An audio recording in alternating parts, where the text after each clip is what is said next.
ఆయన ఒక మంచి మాట అన్నాడు. ప్రతి వ్యక్తి తన జీవితంలో 2 తీర్మానాలు ఖచ్చితంగా చేయాలి.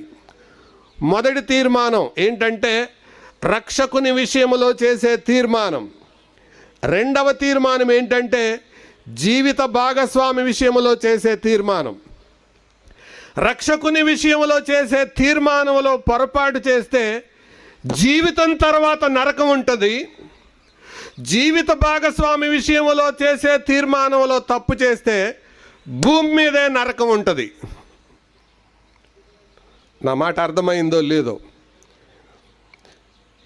దేవుని విషయంలో చేసే, రక్షణ విషయంలో చేసే, రక్షకుడి విషయంలో చేసే తీర్మానంలో తప్పు ఉంటే భూమిని దాటాక నరకం ఉంటుంది.